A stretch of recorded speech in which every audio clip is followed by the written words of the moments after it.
सिर्फ एक आयत ना, आयत बाद च पढ़ांगा। ये जिहड़ा बजुर्ग चिट्टे कपड़े पा के मंजी ते बैठा होवे, समझ आउंदी है ना भई बाइज्जत है। दो सराहने पे होण, समझ आउंदी है भई इज्जत कर रहे पे, पोतरे पोतरियां इज्जत कर रहे। चाय कोल पई होवे, बिस्कुट चंगे पे होण, कपड़े धुपे होण, जुत्ती कोल लत्थी होवे, जुत्ती भी कमाल दी होवे, उत्ते लत्तां करके बजुर्ग बैठे होण, कमाल है, इज्जत है ना, इज्जत है। जे हुक्का ताजा पिया होवे बड़ी इज्जत है। हुण इज्जत दा रौला पै गया है। जिन्ने दूजे दादे ने ना वो सारे अपने पोतरा नूं आंदे ने, ओए कोई इज्जत करया करो, आओ वेखो आया वेख्या जे ए ना दादा बनने का स्वाद ते आया ना। तुसी ऐसे हो हुक्का आखिए सारे दिन बुझा रहिंदा है, चाह आखिए को नूं इधर निकल जाती है, और एक बारी हा करता है सारे टब्बर उत्ते होंदे ने। आओ कपड़े वेखो, आओ जुत्ती वेखो, आओ सराहने वेखो, इज्जत है। बोलो बोलो इज्जत है, इज्जत है। हुण मैं समझा लेना इज्जत है। हुण पूरे इलाके च मशहूर हो गया बाबा कि बजुर्ग बा इज्जत है, बजुर्ग इज्जत है, बुजुर्ग की इज्जत है, घर दे इज्जत करते हैं। भाई ठीक हो गया। अगों आ गई शादी, बुजुर्ग बैठे रहे मंजी ते, इज्जत का रौला पूरे इलाके च पै गया है। बुजुर्ग सद के अपने पोतरिਆਂ ਨੂੰ आंदे ने कि शादी ते हवाई फायरिंग कोई ना करे, ते दूसरा कोई बच्ची सिर तो दुपट्टा ना उतारे। पूरे घर चों कोई मेरी पोतरी, कोई मेरी दोतरी सिर तो दुपट्टा ना उतारे, ते कोई मुंडा हवाई फायरिंग ना करे। हुण वो जिन्हें मंजी दिती है, ते सराहने दिते ने, ते हुक्का दिता है, ते चाह दिती है, अगर वो आके आखण बुजुर्गो इज्जत जो तुहाडी करने आ ते कराओ, तुहाडी क्या बात, वाह हो गई है मजलिस, मैं प्याना हो गई है। इज्जत तुहाडी करने आ ना ते कराओ। ये जिहड़ी बाबे दो गल्लां कीतियां ने, ये बेइज्जती वालियां कीतियां, इज्जत वालियां कीतियां। इहदे नाल भी इज्जत वजेगी। अगर बच्चियां पर्दा करन, ये भी इज्जत वाला काम है, ते हवाई फायरिंग ना होवे, ते ये भी इज्जत वाला काम है, ते उत्थे आके नच्चण वाले ना नच्चण, ते ये भी इज्जत वाला काम है। हुण बाबे दी जो पे फरमांदे ने कि इंज करो, इंज करो, इंज करो, मंजी देंदे ने,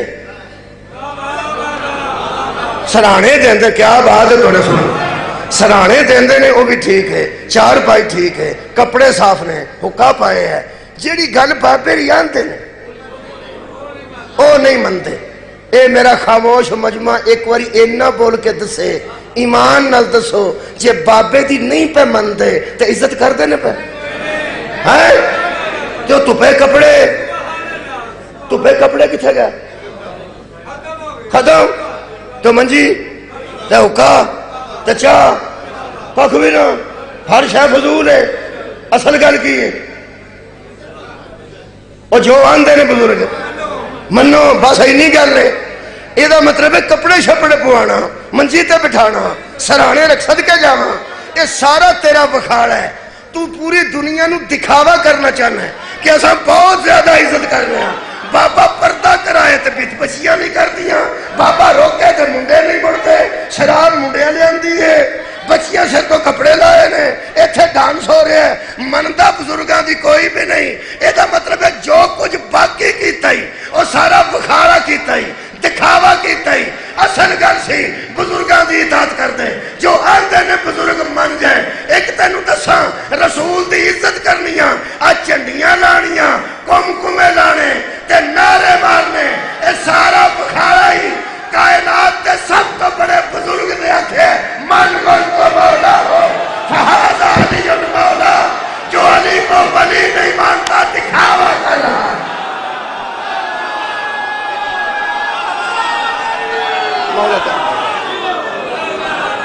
मौला भाई तुहानू जज़ाए खैर अता फरमाए, शुक्र हो गई मेरी तरफों, बहुत शुक्रिया किबला।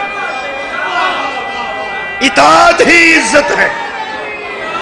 मैं की पढ़ रहा, इताअत ही इज्जत है। तू बाबे नू कपड़े ना भी धो के दे, जो आंदा है मन जा, जो आंदा है वो मन जा। अल्लाह दे बंदिया, तू इत्थे जुत्ती ना भी टंगेगा तो ओदी जुत्ती ते अगे यार तो उधर डर गई है। कमाल है, ते खानदान ही वखरा नहीं। तू खुदा जाने, तू नवा नवा शुरू होया। अल्लाह दे बंदिया, ये शुरू तो ही इस तरह दे ने। सिकंजबीन किनू आंदे हो सियालकोट, چلو ہاں شکنجوی نو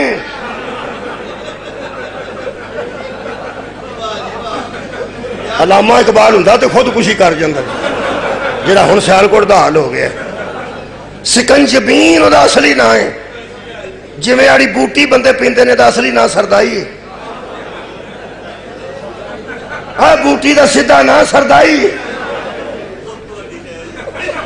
تے آج جڑی شکنجوی ہوندی ہے اے دا کی سدھا نہ سکنجبین وہ جڑی سکنجبین ہے نا وہ بندے بناندے نے نیبو نچوڑ کے نیبو صحیح نہ ہوئے تو دو ہاتھاں نہ نچوڑنا پہنگا جیڑا بندہ کسے بندے مہمان دے سامنے پہلا نیبو نچوڑے پھر ایک ہتھرا نہ نچڑے پھر دوجا بھی نال لائے وہ کچوڑا مار کے سٹے اینی بچ کھانڈ سٹے پانی پا کے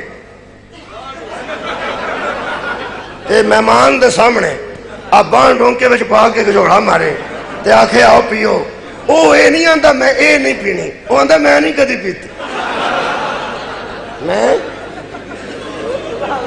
کی آندہ میں اے نہیں پینی وہ آندہ میں تو نہیں جے کدی میں شکنجوی میں تو نہیں جے کدی پیتی اللہ دیا بندے ہے تیرا ہاتھ ہے نا ہاتھ وچ پھرے ہے نا ہاتھ وچ پھرے ہے نا تیرا ہاتھ پانی چ پھر جانا تو بندے وہ شکنجوی نہیں پیندے وہ بھی پیر سی جہاں ڈب گیا تے آب زمزم بن گیا غور نہیں فرمایا پیر ہی ڈبے نا حضرت اسماعیل دا ہاتھ نہیں ڈبا حضرت اسماعیل دا پیر ڈبے اللہ فرمایا سارے جہان نو تیرے پیر دھو کے نہ پیاواں آدھے عزت دسن دا فائدہ کی ہے میں کہ اللہ پیر دھو کے پیا چھڑے فرمایا تے خلیل ہے کدی حبیب نو بیٹھے گا نا اے تے ابراہیم دا بیٹا کدی محمد دے بیٹے نو بیٹھے گا اللہم صلی علی محمد وعلی آل محمد کما صلیت علی ابراہیم وعلی آل ابراہیم